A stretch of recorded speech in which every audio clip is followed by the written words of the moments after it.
আলী রাদিয়াল্লাহু তাআলা আনহু তিনি যখন মসজিদে নামাজ পড়ার জন্য বের হলেন, মসজিদে নামাজ পড়ার জন্য যখন বের হলেন, মসজিদের কাছে যখন গেলেন, দেখলেন তিনজন ব্যক্তি দাঁড়ায় আছে। এর মধ্যে আব্দুর রহমান ইবনে মুলজিম সহ তিনজন দাঁড়ায় আছে। এই তিনজন ব্যক্তি আলী রাদিয়াল্লাহু তাআলা আনহুকে, আলী রাদিয়াল্লাহু তাআলা আনহুর মাথার মধ্যে আঘাত হানে আব্দুর রহমান ইবনে মুলজিম, নাউজুবিল্লাহ। এই কুখ্যাত নরাধম এই খারিজি আব্দুর রহমান ইবনে মুলজিম ফজরের সময় আলী রাদিয়াল্লাহু তাআলা আনহুর মাথার মধ্যে আঘাত করে, তে আঘাত পেয়ে আহত হয়ে আলী রাদিয়াল্লাহু তাআলা আনহু দুদিন পরে শাহাদাত বরণ করেন। সুবহানাল্লাহ। আবার ওদিক দিয়ে আরেকজন খারিজি আমিরে মুআবিয়া রাদিয়াল্লাহু তাআলা আনহুকে হত্যা করার জন্য ঘটনা চক্রে আমিরে মুআবিয়া যেহেতু তিনি একজন বীর বিক্রম মানুষ ছিলেন, তিনি সেটাকে প্রতিহত করতে পারেন, তার কিছু হয় নাই।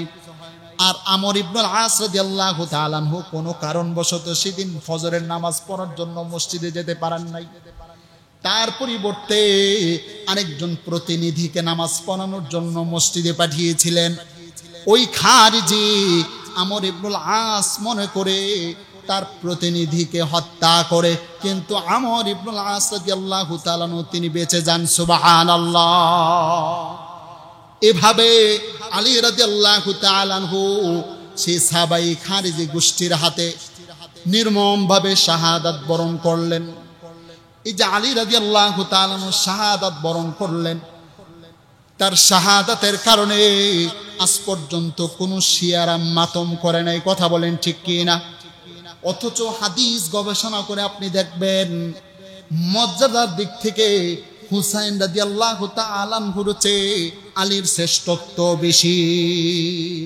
ওই সাবাই গোষ্ঠী আব্দুল্লাহ বিন সাবা ইহুদি, ওই প্রখ্যাত মুনাফিক, এই চিন্তাগত দৃষ্টিকোণ থেকে আলী রাদিয়াল্লাহু তাআলা আনহুকে তারা স্বীকৃতি দিল যে খলিফা কে হন? আলী রাদিয়াল্লাহু তাআলা। তো বিদ্রোহীরা আলী রাদিয়াল্লাহু তাআলা আনহুর কাছে গিয়া বলে, আলী আপনি রাষ্ট্রপ্রধান হন, আপনি খলিফা হন, আপনি খলিফা হন।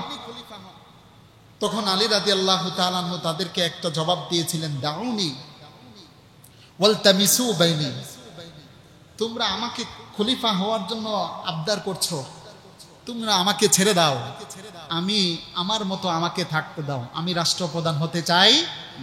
এটা কার জবাব? আলী রাদিয়াল্লাহু। এই যে আলোচনাগুলো সিরাতের ঐতিহাসিক গ্রন্থ আল বিদায়া ওয়ান নিহায়ার মধ্যে আছে, এছাড়াও সিরাতের অন্যান্য গ্রন্থের মধ্যে এই আলোচনাগুলো পাবেন। তো আলী রাদিয়াল্লাহু তাআলা আনহু তিনি রাজি হলেন না। এখন ওই বিদ্রোহীরা আলী রাদিয়াল্লাহু তাআলা আনহুকে চাপের মধ্যে ফেলছে যে আপনি যদি না হন তাহলে আমাদের মধ্যে থেকে কিন্তু কেউ হয়ে যাবে। তখন আলী রাদিয়াল্লাহু তাআলা আনহু ভাবলেন যে না, এদেরকে তো এইভাবে ছেড়ে দেওয়া যায় না, এরা তো বিদ্রোহী। আলী রাদিয়াল্লাহু তাআলা আনহু তো জানতেন, কিন্তু তাদেরকে প্রতিহত না করার কারণ হলো মুসলমানদের অনেক রক্ত ঝরবে, এই জন্য তাদেরকে সরাসরি কি করা হয় নাই, প্রতিহত করা হয়নি। আলী রাদিয়াল্লাহু তাআলা যখন দেখলেন যে যেহেতু আমাকে তারা প্রস্তাব করেছে, আমি যদি রাষ্ট্রপ্রধান না হই, খলিফা যদি না হই, তাহলে তাদের মধ্য থেকে যদি কেউ হয়ে যায় তখন হিতে বিপরীত আরো খারাপ কিছু বয়ে হওয়ার সম্ভাবনা আছে। তো আলী রাদিয়াল্লাহু তাআলা আনহু এই পরিস্থিতির মধ্যে আছেন। আবার এদিক দিয়ে আম্মাজান আয়েশা রাদিয়াল্লাহু তাআলা আনহা তিনি তখনও জীবিত ছিলেন, তিনি হজে গিয়েছিলেন। এই ঘটনাগুলো ঘটছিল কোন মাসে? জিলহজ মাসের দিকে। তো আলী রাদিয়াল্লাহু তাআলা আনহু তো মদিনায়, আম্মাজান আয়েশা রাদিয়াল্লাহু তাআলা হজে গিয়েছেন মক্কায়। কোথায়? মক্কায় গিয়েছেন। তো মক্কা থেকে রওনা হয়েছেন। তখন তার মোবাইলের এত অত্যাধুনিক যুগ ছিল না যে ফোনেই সব জানায় দেওয়া হইতো। তো মদিনা থেকে দুইজন সাহাবী তালহা এবং জুবাইর রাদিয়াল্লাহু তাআলা আনহু, এই দুইজন চলে গেলেন মক্কায়। কাকে খবর দেওয়ার জন্য? আম্মাজান আয়েশা রাদিয়াল্লাহু তাআলা আনহাকে। তো তারা মক্কায় গেলেন। মক্কায় যাওয়ার পরে আয়েশা রাদিয়াল্লাহু তাআলা আনহার সাথে কথাবার্তা হলো, উসমান রাদিয়াল্লাহু তাআলা আনহুর হত্যার ব্যাপারে জানানো হলো, যে এরকম বিদ্রোহীরা উসমানকে এইভাবে হত্যা করেছে। তখন আয়েশা রাদিয়াল্লাহু তাআলা আনহা সাহাবীদেরকে বললেন, তালহা এবং জুবাইরকে, যে এই যে উসমান রাদিয়াল্লাহু তাআলা আনহুর হত্যার সূত্রপাত এটা কোথা থেকে হয়েছিল, সূত্রপাত কোথা থেকে হয়েছিল? তখন তারা বললেন, সাহাবায়ে কেরাম বললেন, বসরা, কুফা, শাম থেকে শুরু হয়েছিল। বসরা, কুফা, মনে আছে গত সপ্তাহের আলোচনা? মনে নাই? বসরা, কুফা, শাম থেকে শুরু হয়েছিল। তখন আম্মা জান আয়েশা রাদিয়াল্লাহু তাআলা বলেন, চলো আমরা বসরায় যাব, বসরায় গিয়া সর্বপ্রথম উসমান রাদিয়াল্লাহু তাআলা আনহুর হত্যার বদলা নিব। সুবহানাল্লাহ। একজন মহিলা আম্মা জান আয়েশা রাদিয়াল্লাহু তাআলা আনহা, তার কেমন ঈমান যে উসমানকে হত্যা করা হয়েছে, এটা কোনোভাবেই ছেড়ে দেওয়া যায় না। চলো বসরায় চলো, আমরা সর্বপ্রথম উসমান রাদিয়াল্লাহু তাআলা আনহুর হত্যার প্রতিশোধ নেব, তারপর খলিফা কে হবে সেটা ভেবে দেখব। একজন মুসলমানের জীবনের কত দাম! সাহাবায়ে কেরাম একজন মুসলমানের জীবনের কত দাম দিয়েছেন, আমরা কতটুকু দাম দিচ্ছি? এটা আপনাদের কাছে প্রশ্ন, কতটুকু আমরা দাম দিচ্ছি? বর্তমান মুসলমান শাসকরা মুসলমানদের রক্তের কতটুকু দাম দিচ্ছে, কতটুকু গুরুত্ব দিচ্ছে, কতটুকু মূল্য দিচ্ছে? প্রিয় ভাইয়েরা, তা আম্মা জান আয়েশা তালহা জুবাইরকে নিয়ে, সেনাবাহিনী নিয়ে তিনি রওনা হয়ে গেলেন কোথায়? বসরার দিকে। বসরায় রওনা হয়ে গেলেন। এদিক দিয়া শামের গভর্নর ছিলেন হচ্ছে আমিরে মুআবিয়া রাদিয়াল্লাহু তাআলা। তিনিও যখন শুনলেন যে আম্মা জান আয়েশা বসরার দিকে রওনা হয়েছেন, তিনিও সিরিয়া থেকে বসরার দিকে রওনা হলেন। আবার এদিক দিয়ে আলী রাদিয়াল্লাহু তাআলা যখন শুনতে পাইলেন যে আম্মা জান আয়েশা তিনি বসরার দিকে রওনা হয়েছেন, তখন আলী রাদিয়াল্লাহু তাআলা আনহু মদিনা থেকে তিনিও বসরার দিকে রওনা হয়ে গেলেন, তিন দিক থেকে। তো সিরিয়ায় বসরায় যাওয়ার পরে আম্মা জান আয়েশা, আমির মুআবিয়া, তাদের বৈঠক হলো। বৈঠকে এটি সিদ্ধান্ত হলো যে কে উসমানকে হত্যা করেছে প্রথমে তার বিচার, তারপরে খলিফা। তা আম্মা জান আয়েশা আর আমিরে মুআবিয়া তারাও কিন্তু একমত হয়ে গেলেন। তারা কি হয়ে গেলেন? একমত হয়ে গেলেন। এরপর আলী রাদিয়াল্লাহু তাআলা আনহু যখন গেলেন, আলী রাদিয়াল্লাহু তাআলা আনহু যাওয়ার পরে তিনজনে মিলে বৈঠকে বসলেন, আরো সাহাবীরা সহ বৈঠক বসলেন কি করা যায়। তখন এই বৈঠকে অনেক আলোচনা সমালোচনার পরে এটাই সিদ্ধান্ত হলো যে আলী, তুমি মদিনায় যাও, মদিনায় গিয়ে প্রথমে উসমান হত্যার বিচার করো, এরপরে খলিফা হওয়া, তুমি খলিফা হবে, আমরাও তোমার হাতে গিয়ে তোমার হাতে আমরাও বাইআত গ্রহণ করব। সুবহানাল্লাহ। এটা হলো সিদ্ধান্ত। সিদ্ধান্ত কি হলো? যে আলী তুমি কোথায় যাও? মদিনায় যাও। মদিনায় যাওয়ার পরে কি করো? উসমান হত্যার বিচার করো, এরপরে আমরাই তোমার কাছে গিয়ে কি করব? বাইআত গ্রহণ করব। তো সুন্দর সমঝোতা। এই যে সুন্দর সমঝোতা হলো, এই খবরটা আবার চলে আসছে ওই সাহাবাই গোষ্ঠী ইহুদিদের কাছে, মুনাফিকদের কাছে, যে না, মুসলমানদের গভর্নর না, তারা তো একতাবদ্ধ হয়ে যাচ্ছে, আমাদের তো বিচার নিশ্চিত হয়ে যাবে, আমাদের তো ফাঁসির কাস্টে ঝুলতে হবে না, এই সমঝোতাকে কখনোই টিকতে দেওয়া যাবে না, এটাকে কিভাবে প্রতিহত করা যায় তারা বিভিন্ন চক্রান্ত শুরু করে দিল। তো আলী রাদিয়াল্লাহু তাআলা তিনি মদিনার পথে রওনা হয়ে গেলেন, আর আমির মুআবিয়া আর আম্মা জান আয়েশা রাদিয়াল্লাহু তাআলা তারা পথিমধ্যে মক্কার দিকে রওনা হয়ে গেলেন, তারা পথিমধ্যেই ছিলেন। তো দুই দল, আমিরে মুআবিয়া আয়েশা তারা একদিকে আর আলী রাদিয়াল্লাহু তাআলা আরেক দিকে। এদিক দিয়া এই সাহাবাই গোষ্ঠী চক্রান্ত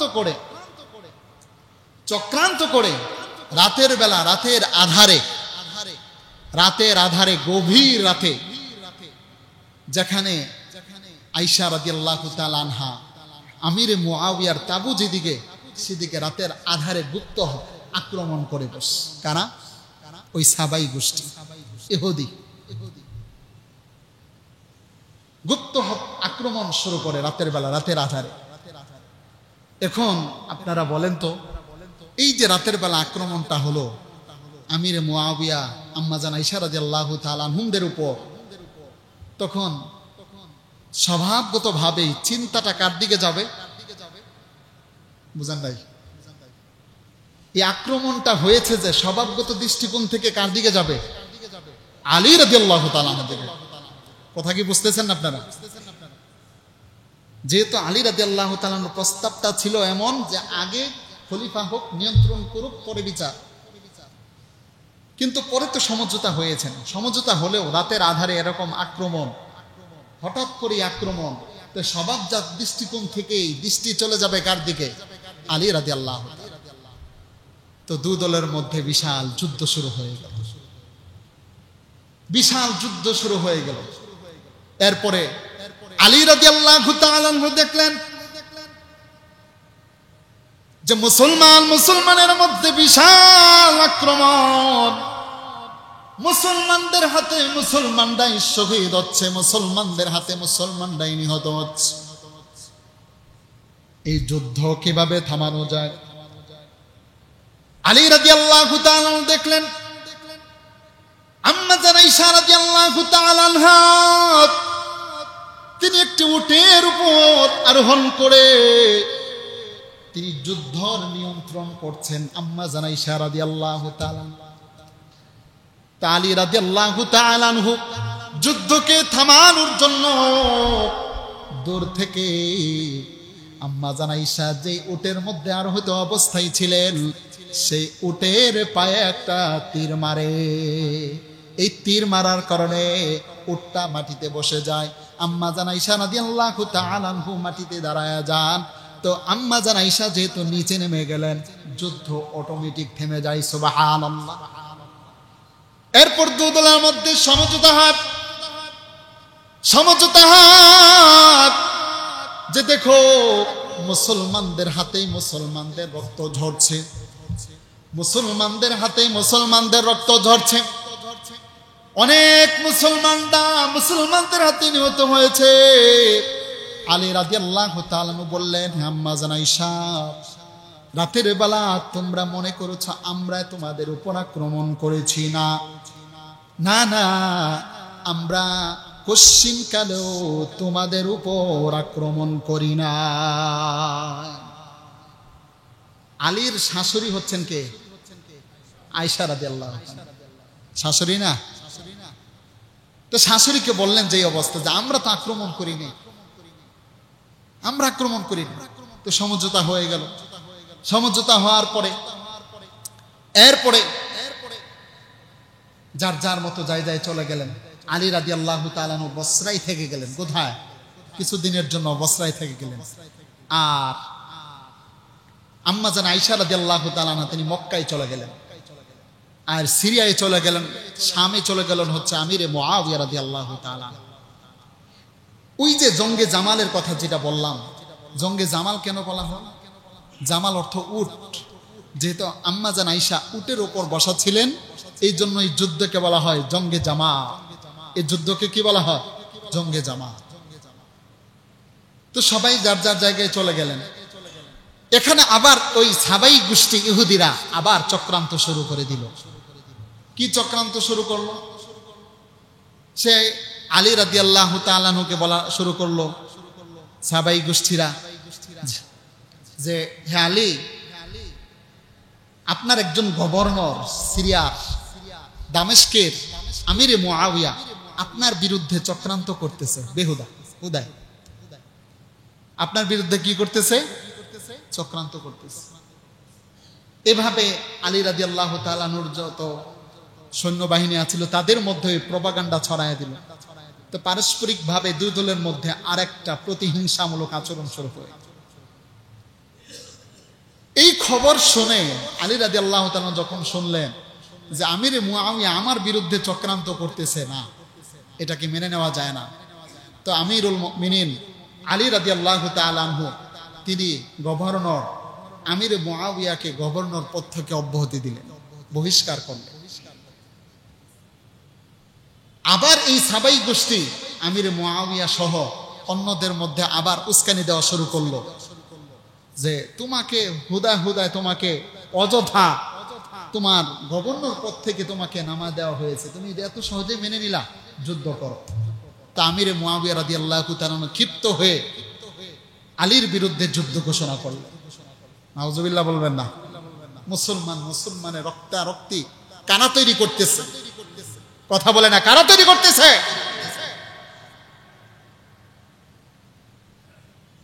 এরপরে আমিরে মুআবিয়া রাদিয়াল্লাহু তাআলা আনহু বিশাল সৈন্য বাহিনী নিয়ে আলী রাদিয়াল্লাহু তাআলা আনহুর বিরুদ্ধে মোকাবেলা করার জন্য বের হয়ে গেলেন। আলী রাদিয়াল্লাহু তাআলা আনহু আমিরে মুআবিয়াকে প্রতিহত করার জন্য তারাও প্রস্তুত। তো ইরাক আর বসরার মাঝামাঝি একটা জায়গার নাম হলো সিফিন। একটা জায়গার নাম কি? সিফিন।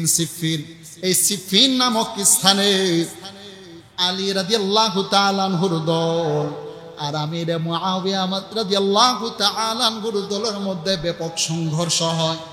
যেই সংঘর্ষে প্রায় 70,000-এর অধিক মুসলমানরা শহীদ হয়।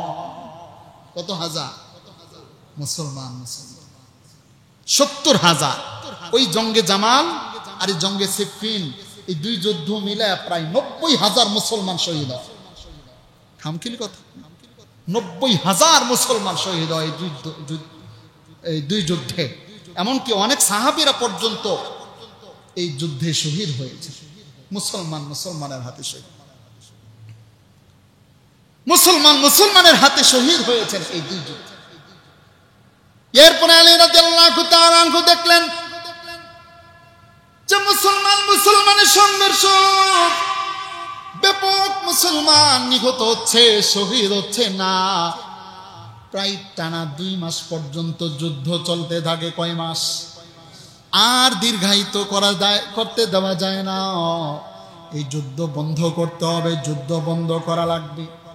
তো আলী রাদিয়াল্লাহু তাআলা আনহু আমিরে মুআবিয়া তারা দুজনের সমঝোতা করলেন যে না, যুদ্ধ বন্ধ করে দেই, যুদ্ধ আর করা যাবে না।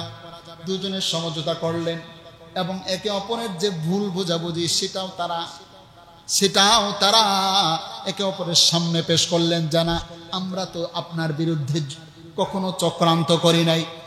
তো সমঝোতা হয়, দুই দলের মধ্যে যুদ্ধ বন্ধ হয়। এরপরে এই যে একটা সমঝোতা হলো, সমঝোতার পরে আলী রাদিয়াল্লাহু তাআলা আনহুর জামাত থেকে, দল থেকে বিশাল একটা বাহিনী বের হয়ে যায়। কি হয়ে যায়? বের হয়ে যায়। আর বের হওয়া, এটার আরবি হলো খারাজা, মানে বের হওয়া। খারাজা মানে কি?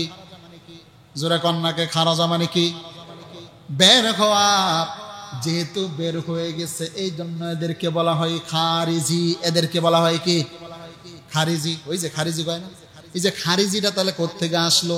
ওই যে ওই মুহূর্ত আমিরে মুআবিয়ার আলী রাদিয়াল্লাহু তাআলা আনহুর মাঝে যেই দ্বন্দ্ব সমঝোতা হয়, সমঝোতার পর কিছু লোক আলী রাদিয়াল্লাহু তাআলা আনহুর জামাত থেকে বের হয়ে যায়। ওদেরকেই বলা হয় খাওয়ারেজ। ওদেরকে কি বলা হয়? খাওয়ারেজ। এই খাওয়ারেজরা আবার চক্রান্ত শুরু করে দেয়। এই যে আলী আর মুআবিয়ার মধ্যে সমঝোতা হয়, সন্ধি হয়। এই জন্য এই খারিজিরা কিন্তু ওই সাবাই গোষ্ঠীর উত্তরসূরি, ওই ইহুদিদেরই উত্তরসূরি। ওই খারিজিরা চক্রান্ত করে ফতোয়া দেয়। কি ফতোয়া? যে আমিরে মুআবিয়া সে আলীর বিরোধিতা করার কারণে আলীর ইমারত নেতৃত্ব না মানার কারণে মুআবিয়া কাফের। নাউজুবিল্লাহ। আমিরে মুআবিয়াকে তারা কি ফতোয়া দিল? কাফের। বর্তমানেও কিছু কিছু নামধারী মুসলমান আমিরে মুআবিয়াকে কাফের মনে করে কথা বলেন, ঠিক কি না? অথচ আমিরে মুআবিয়া রাদিয়াল্লাহু তাআলা আনহু একজন কাতেবে ওহী। আল্লাহ রাসূলের কাছে যত ওহী নাজিল হতো, যারা ওহীকে লিখে রাখতেন, এর মধ্যে একজন হলো আমিরে মুআবিয়া রাদিয়াল্লাহু তাআলা। সুবহানাল্লাহ বলতেন না? আমিরে মুআবিয়া রাদিয়াল্লাহু তাআলার ব্যাপারে ফতোয়া দেশে কাফের। আর আলী রাদিয়াল্লাহু তাআলা আনহুর ব্যাপারে ফতোয়া দিল, সে যেহেতু মুআবিয়ার সাথে সন্ধি করেছে, এই জন্য আলী হচ্ছে ফাসেক, নাউজুবিল্লাহ। আলীকে ফাসেক আর মুআবিয়াকে কাফের। এই দুই দলের মধ্যে এভাবে প্রতিহিংসা তৈরি করে দিল। প্রতিহিংসা তৈরি করার কারণে খারেজি আর আলী রাদিয়াল্লাহু তাআলার মধ্যে ব্যাপক যুদ্ধ হয়, ব্যাপক যুদ্ধ হয়। এই যে পরিস্থিতি নিয়ন্ত্রণের বাহিরে চলে যাচ্ছে বারংবার, এই জন্য আলী রাদিয়াল্লাহু তাআলা আনহু দারুল খিলাফা তথা খেলাফতের প্রধান কার্যালয় ছিল মদিনায়। খেলাফতের প্রধান কার্যালয় কোথায় ছিল? জোরে বলেন না কোথায়? মদিনা থেকে এই খেলাফতকে, দারুল খেলাফাকে কুফায় স্থানান্তর করলেন। কোথায়? কুফাতে স্থানান্তর করলেন, ইরাকের কুফায়। ইরাকের একটা প্রদেশের নাম, শহরের নাম হলো কুফা। তো মদিনা থেকে এই দারুল খেলাফাকে কুফায় স্থানান্তর করা হয়। কুফায় নিয়ে যাওয়ার পর খারিজিরা সেখানেও থেমে থাকে নাই, চক্রান্ত শুরু করে দিয়েছে। ইসলামকে কিভাবে নিভিয়ে দেওয়া যায়, মুসলমানদের পরস্পরে কিভাবে ষড়যন্ত্র করে, চক্রান্ত করে, কিভাবে দ্বন্দ্বে লিপ্ত করে একে অপরকে হত্যা করা যায়। খারিজিরা আরো চক্রান্তে লিপ্ত হয়ে গেল। এমন চক্রান্তে খারিজিদের মধ্যে তিনজন কুখ্যাত ব্যক্তি, আব্দুর রহমান ইবনে মুলজিম সহ তিনজন ব্যক্তি তারা বৈঠক করলো যে বর্তমান যারা ইসলামিক বিশেষ ব্যক্তিত্ব, আমিরে মুআবিয়া আলী রাদিয়াল্লাহু তাআলা আনহু এবং আমর ইবনুল আস রাদিয়াল্লাহু তাআলা আনহু, এই তিনজন মহান ব্যক্তিত্ব, এই তিনজন মহান ব্যক্তিত্বকে আমরা হত্যা করব। আব্দুর রহমান ইবনে মুলজিম আলীকে হত্যা করার জন্য কুফায় চলে গেল। আরেকজন হলো বার্ক, আরেকজন হলো আমর ইবনে বকর। এই তিন ব্যক্তি আমিরে মুআবিয়াকে, একজন আমিরে মুআবিয়াকে, আরেকজন আমির ইবনুল আসকে, আরেকজন আলীকে হত্যা করার জন্য যার যার জায়গায় চলে গেল। তারা এভাবে চক্রান্ত করেছিল, আমরা তিনজন একই দিনে এই তিনজন ব্যক্তিকে একই সময় হত্যা করব। সময়টা নির্ধারণ করেছিল ফজরের সময়। কোন সময়? জোরে বলে না কোন সময়? ফজরের সময়। তা আব্দুর রহমান ইবনে মুলজিম আলীকে হত্যা করার জন্য কুফায় চলে গেল। আলী রাদিয়াল্লাহু তাআলা আনহু তিনি যখন মসজিদে নামাজ পড়ার জন্য বের হলেন, মসজিদের কাছে যখন গেলেন, দেখলেন তিনজন ব্যক্তি দাঁড়ায় আছে। এর মধ্যে আব্দুর রহমান ইবনে মুলজিম সহ তিনজন দাঁড়ায় আছে। এই তিনজন ব্যক্তি আলী রাদিয়াল্লাহু তাআলা আনহুকে, আলী রাদিয়াল্লাহু তাআলা আনহুর মাথার মধ্যে আঘাত হানে আব্দুর রহমান ইবনে মুলজিম, নাউজুবিল্লাহ। এই কুখ্যাত নরাধম এই খারিজি আব্দুর রহমান ইবনে মুলজিম ফজরের সময় আলী রাদিয়াল্লাহু তাআলা আনহুর মাথার মধ্যে আঘাত করে, তে আঘাত পেয়ে আহত হয়ে আলী রাদিয়াল্লাহু তাআলা আনহু দুদিন পরে শাহাদাত বরণ করেন। সুবহানাল্লাহ। আবার ওদিক দিয়ে আরেকজন খারিজি আমিরে মুআবিয়া রাদিয়াল্লাহু তাআলা আনহুকে হত্যা করার জন্য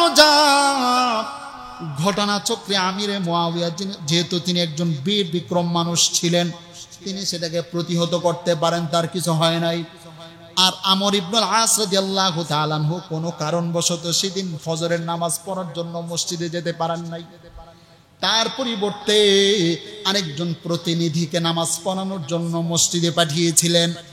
ওই খারিজি আমর ইবনুল আস মনে করে তার প্রতিনিধিকে হত্যা করে, কিন্তু আমর ইবনুল আস রাদিয়াল্লাহু তাআলা আনহু তিনি বেঁচে যান। সুবহানাল্লাহ। এভাবে আলী রাদিয়াল্লাহু তাআলা আনহু সেই সাহাবাই খারিজি গোষ্ঠীর হাতে নির্মমভাবে শাহাদাত বরণ করলেন। এই যে আলী রাদিয়াল্লাহু তাআলা আনহু শাহাদাত বরণ করলেন, তার শাহাদাতের কারণে আজ পর্যন্ত কোনো শিয়ারা মাতম করে নাই। কথা বলেন ঠিক কি না? অথচ হাদিস গবেষণা করে আপনি দেখবেন মর্যাদার দিক থেকে হুসাইন রাদিয়াল্লাহু তাআলা আনহুর চেয়ে আলীর শ্রেষ্ঠত্ব বেশি। তো হুসাইন রাদিয়াল্লাহু তাআলা আনহুর জন্য শিয়ারা মাতম করে আশুরার দিনে, কিন্তু আলী রাদিয়াল্লাহু তাআলা আনহুর জন্য তারা মাতম করে না। কথা ঠিক কি না? যেহেতু এরকম তারা উল্টা পাল্টা করতেছে, একজনের জন্য করতেছে না, অথচ হুসাইনের বাবি তো আলী, হুসাইনের বাবাইকে আলী। তো বাবার জন্য মাতম করে না, সন্তানের জন্য মাতম করে। বুঝতে হবে এখানে ডালমে কোচ কালা হে কিছু আছে এখানে। কথা ঠিক কি না? যাকে আর সেদিকে যাচ্ছি না। এই যে আলী রাদিয়াল্লাহু তাআলা আনহু খারিজিদের চক্রান্তে পড়ে তিনি মদিনা থেকে দারুল খিলাফাকে কুফায় স্থানান্তর করলেন। এই যে মদিনা থেকে খেলাফত ব্যবস্থা বের হলো, 1400 বছর হয়েছে মদিনায় আর খেলাফত ব্যবস্থা প্রবেশ করতে পারে না। এই যে খেলাফত, খেলাফতের ধ্বংস, ইসলামী জীবন ব্যবস্থার এই যে ধ্বংস আজ পর্যন্ত শেষ, এমনকি অদ্যাবধি পর্যন্ত ব্যাপকভাবে পুরো বিশ্বব্যাপী ইসলামী খেলাফত এই যে ভাঙ্গন শুরু হয়েছিল ওসমান রাদিয়াল্লাহু তাআলা হত্যার পর থেকে, ভাঙতে ভাঙতে ভাঙতে ভাঙতে আব্বাসী খেলাফত, উমাইয়া খেলাফত, উসমানী খেলাফতের মাধ্যমে 1924-23 সালের দিকে চূড়ান্তভাবে মুসলমানদের খেলাফত ব্যবস্থার পতন। কত সালে? 1923-24 সালের দিকে। তাহলে বেশি দিন আগের কথা না, বেশি দিন আগের কথা।